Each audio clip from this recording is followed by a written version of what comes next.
Hello and welcome to Head and Shoulders, where we cover athletes' performances and otherwise that are head and shoulders above the rest, including coaches. Because we're going to try to get some coaches up on this squad. And you see the title, you see what the purpose is. We're going to cover two things today. We're going to cover the men and the women's 4x100 meter relay prospects here, because there is something here that I think we all have to pay attention to.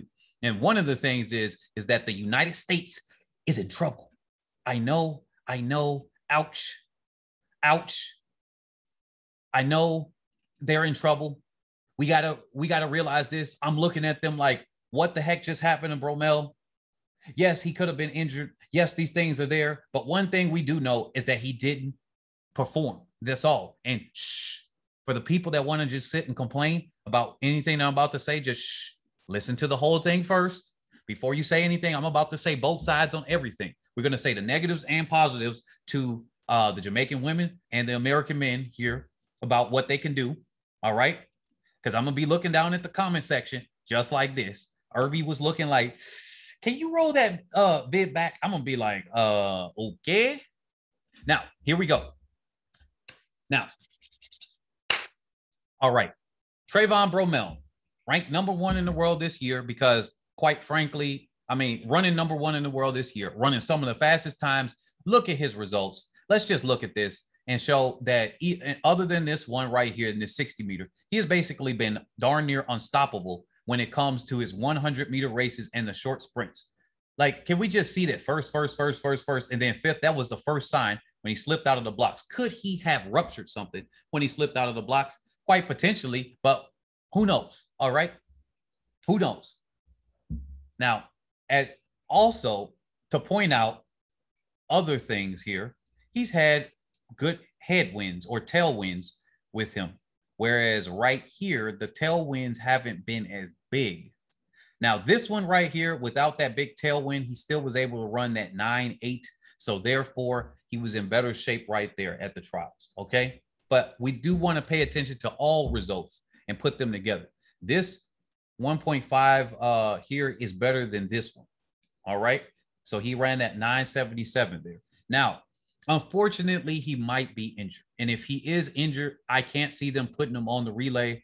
But he can still complete the race. He might not be able to run as hard. So that might actually because the United States is better than all the other nations by that much, or they had that cushion room at least before, right? That, yeah, they can get away with it. But here's the thing. We got Sue, which just set an Asian Games record. Let's go back. This was the Jamaican squad here. Let's go to the men real quick and point out the precedents here. That's going to inspire future Chinese athletes. But what does it say now? There's a little secret I'm going to let you all in on. Did you notice that the 4x1 squad is typically there? Let's look at the honors here with Sue, where he's been on relays.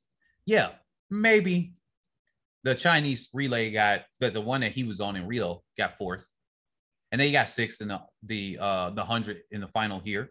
But he got a silver medal in Beijing, got fourth there. China is there in the 4x1. They make it into these finals.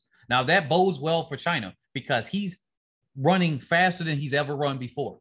Yeah, he didn't reproduce it in the final, but here, I want to point something out to you all. Let me zoom in for you guys here too, just so you can see. Now, all right, hopefully you all can see this because people were telling me, hey, they would like it to be zoomed in. So we're going to go over to Shu right here. Now, he ran that 983. Remember that 983? And people were like, oh, he's not going to be able to do it and things like that. Some people were just not liking that he was running that time. Like, I'm like, 983 is legitimate. Like, wow. I was not expecting that. Now, what do you expect him to do? Ronnie Baker ran a 983. Not likely, he probably could have ran hard because Sue was running hard, right? And they're trying to make it through auto qualifier. But that's what happens. You're in the semis. You're trying to make the finals. And then the one that they were in was kind of, stacked there. Now, the eventual champion, Jacobs, winded up running 984. So what was Sue supposed to do? Yeah, Ronnie Baker could have taken it slightly easier, and he still would have had a 984 right behind him, right? And they would have both been what, 984. Then what is Shu supposed to do? Risk not making the final? What kind of disgrace is that? So people, I don't think you all understand the speed of athletes. He ran a new PR. So let's just say that you have the ability, like, let's just say he has the ability on a one-off race where he didn't have to go through rounds. He could have ran, let's say he's a 9.7 flat athlete. Him running a 983 would be less taxing on his body. But he was forced to run this fast because the other guys are running that fast. What do you expect him not to make the final? So that's what I'm saying. So, I mean, he was darned if he did, darned if he didn't. And I'd say it's better that he ran his time that he did, because eventually his body's going to remember that. Or if he's too old, at least other athletes after him are going to be able to be inspired, and it's going to inspire them. So what does that say for now? I know you said blah, blah, blah. What is that saying for now? The evidence says that China can have the ability to put together a 4x1, even though they're athletes, because they got 2 athletes in the top 50, if not 3. Yeah, 2 athletes in the top 50. So yeah, maybe the U.S. squad has tons of athletes, but remember, they didn't bring the whole squad there, right? And then you got one athlete, one of your best athletes, whacked. Well, he's not running that time. Even if he's still there, he's not going to be able to use that potential, not from how he looked in the heats of the 100 and then didn't make the final. Now, the USA saving grace is that they made 2 guys in the final. Curly, which overperformed in my opinion. He performed better than I thought. And Ronnie Baker, who underperformed. Now, with that being said, looking at this again, what are the USA's chances? I say China becomes a factor. If they make the finals, they become a factor. Japan, host nation, they typically are factors as well. You notice they quietly get medals, silver, bronze, and everything. Is it their time to actually surprise the entire world and get one of these 2 Asian nations and get the gold? That will be crazy and something that people don't expect. But hey, there are a lot of things that weren't expected here. Now, the USA does still have Lyles to put on the squad, right? Lyles to put on the squad. But the track record of the USA, we've had, and when I say we, I mean generally us fans, or just saying we collectively, regardless if I'm USA or not, I'm going to say we, that type of thing. But let's do it like that.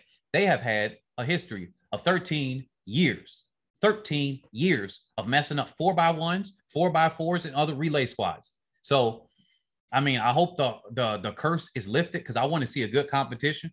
But it is, it's going to be kind of hard for them to get through that now. It's going to be kind of hard. It's going to be kind of dicey. Now, with that being said, I say the USA still has they're in a soft favorite spot.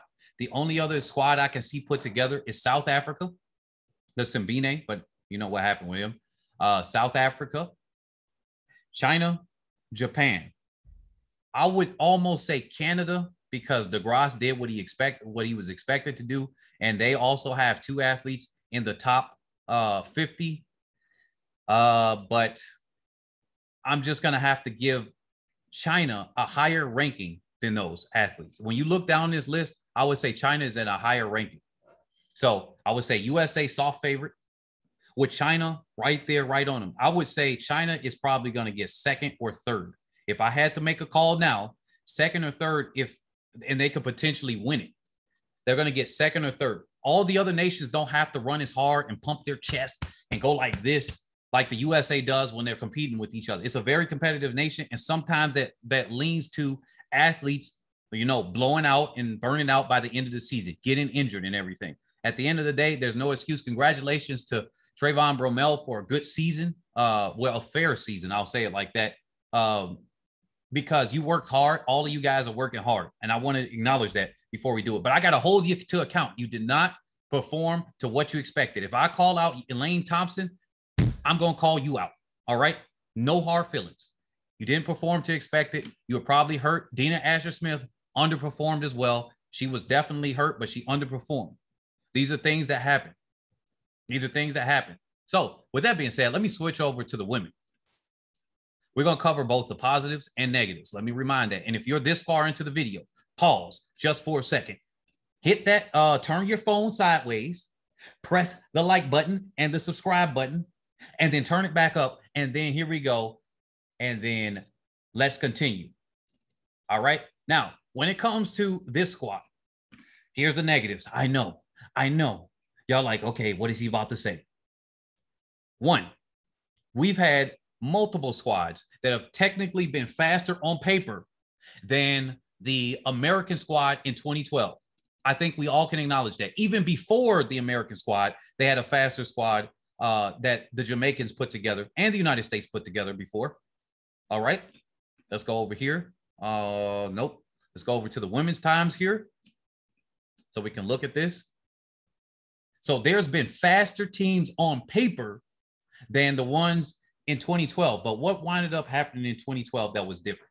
Good exchanges, the fastest anchor leg. Remember, it's not the fastest relay split. It's the fastest anchor split, which could be the fastest split as well. But they have different categories of splits that they do track, where it's the second leg, first leg, and all of that. The fastest split for an anchor leg was Carmelita Jeter. Okay. Now, and they set that world record. If you tell me right now and that they're not going to get the world record, I'll be hard pressed. And before somebody say I'm a flip flopper because somebody said something like that, let me show you something. Let me just game you up. Get in real close. Let me just come in here real close. Look at my YouTube channel. My very second video, I said, prediction, Jamaica women's 4x1 world record in Tokyo 2020, sub 40.7 exclamation point. All right. That was my second video. I also had another video right after that that says prediction, Jamaican 4x1 destroy world record 40.52 and SmackDown field. And all I did was get somebody and they start crying and clutching their pearls because I said there was a chance that they might not break the world record. I had one video that said Jamaica might not break the world record, and people started crying, saying, I'm disrespecting the 4x4 or the 4x1 squad. I'm disrespecting Jamaica as if they're guaranteed, without a shadow of a doubt, going to break the 4x1 world record. Remember, I got to cover the negatives first. I got to be bad cop right here. But now let's get over to the positives, okay? Let's get over to the positives. They're going to break that world record. Oh, yes. The only thing that could really prevent them is if they got bad exchanges. And I mean real bad. You got to have 3 exchanges in a row real bad. Somebody got to slip out the blocks, bad exchanges. The Iceman got to come and slip them up. Then you got to come over here, get the jealous American squad. They got to go over there and blow some pixie dust on them and then blind one of them so they could just be flailing back on the back straightaway and everything. Then on the third exchange, we got to have the genie, what they call a genie Prandini, but we're going to say the genie. We're going to rub the genie right here and then hope and pray. Oh, shoot. There goes somebody pulled up and they still running, but they pulling up. And then on the final leg, this is how much room they got for error right here. Then on the final leg, we got to have whoever the final leg is, zoom all the way to lane on the outside lane, zoom all the way on the inside lane, come back to their lane, and they still going to break the world record. Okay. I mean, it's kind of hard pressed to say that they're not going to break the world record. You got 2 10-6 potential athletes right here. Like actual 2 10-6 athletes for real, but potential as far as that. We got a potential 10-5 athlete, actually, real talk. Real talk for real. We got a potential 10-5 athlete and another 10-7 low athlete with the Shericka Jackson as they're running against the wind. Now, Shelly-Ann Fraser-Pryce had a lot of wind back to her. So let's just say that she's a 10-6 high athlete if we were to try to, equalize these things right here. So we got a 10-5, 10-5, 8, 10-6. Let's say 10-6, 8, 10-5, 8, basically 2 10-6 athletes at the end of the day. Then we got another 10-7 low, 10-7, let's say 2, 10-7, 3. Let's be modest here. Then what do we got? Then we got a drop off in quote unquote talent because obviously they're so much better than the rest of the Jamaican squad right now. And then they had an extra chance to run. That the heck is this scam coming up on my freaking Telegram for crypto? Get out of here. Covering a video. Anyway, that Natasha Morrison, by comparison, looks like she's running dirt slow because we even had people calling the field weak. No, the Jamaican squad right now is just better than everybody else by a huge margin. That's what it is. It's not the field is weak. It's that they're that much better. It's just like saying somebody's unfair because they beat you down in a video game because they got their skills very high. You're one of the best in the world, but they just went in blitz mode and they just blitzed you. And then you say, well, it's not fair. They beat me. They're much better than you, okay? And then we got Brianna Williams, which then beat her compatriot to be the next relay spot. Now, can Williams, please, can you access some 10-8 speed? I want this world record broken so much that I want it to be darn near impossible for somebody else to beat it. I want the Americans, which I am an American. I want to see us Americans work hard. I want the Americans to have to work so freaking hard and speed up that they ain't gonna know what smacked them. Okay, Brianna Williams, can we do another prayer here, just like we did for Elaine Thompson? So okay, here goes track gods right here. Let's put it together. All right, on the name of the track gods, let's get it together. All right, let's pull that Brianna Williams can access a sub 10-9 ability, which means she has a running start, or if she's the first leg, can she get us a sub 10-9 equivalent ability, right? Better yet, a low 10-8. So just in case we miss the mark a little bit, we aim for the freaking Mars and we land on the moon. We're going to go for a low 10-8 ability when she comes out on that leg or whoever that leg is. So then when she hands it off, everybody else runs at their best or near their best so that this world record gets put away. I mean, I want to see this thing put away. How many of y'all want to see this put away? I mean, from a neutral perspective, from an athletic fan perspective, I want to see this record put away. I don't want nobody near them. I want them to blow out the rest of the field. I want them in no uncertain terms to put the world on notice that they are the best in the world and nobody going to be able to do anything against it, including the teams that come after. And Elaine Thompson-Herah, after Shelly-Ann Fraser-Pryce retires, ain't going to be able to touch the record with her squad after that. Yes, I know. I want them to be like, yo, this record is untouchable. You try to look at it, you going to cry. You going to crack. You going to just be like, oh, shoot. Let's just freaking lace up. We trying to win this championship. We ain't going to get this world record. But let's just get the championship right now. Let's get the gold. That's what they're going to do. That's what I want them to do. I want them to go faster than the 40.5. I want them to go as low as humanly possible.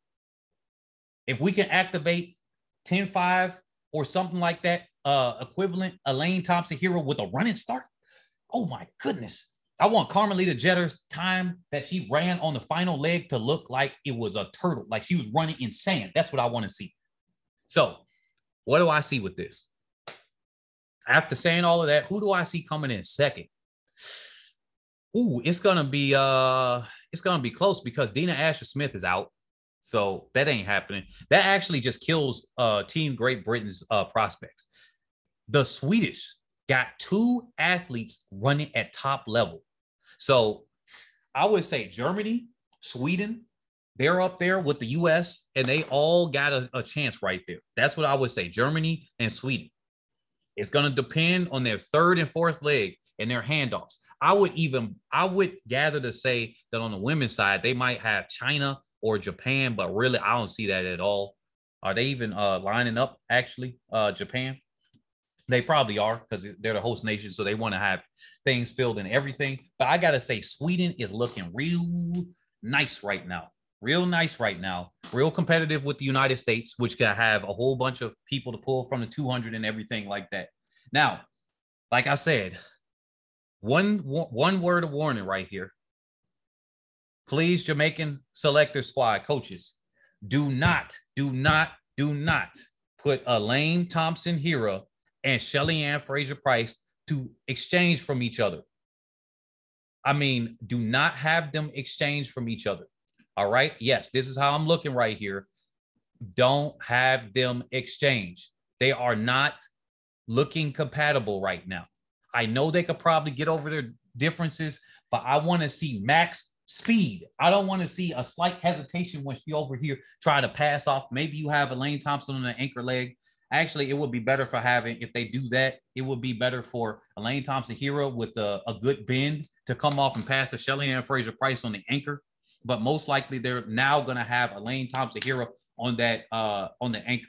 But hey, if they're trying to maximize times, then they have a Action Jackson come up on that on the bend and then Elaine Thompson-Herah on another bend. But sometimes the best athletes don't run on their spots. So I would say Brianna Williams to a Shelly-Ann Fraser-Pryce, to an Action Jackson, to an Elaine Thompson-Herah for maximum speed that we could utilize right here and the maximum course of action. What do I see them?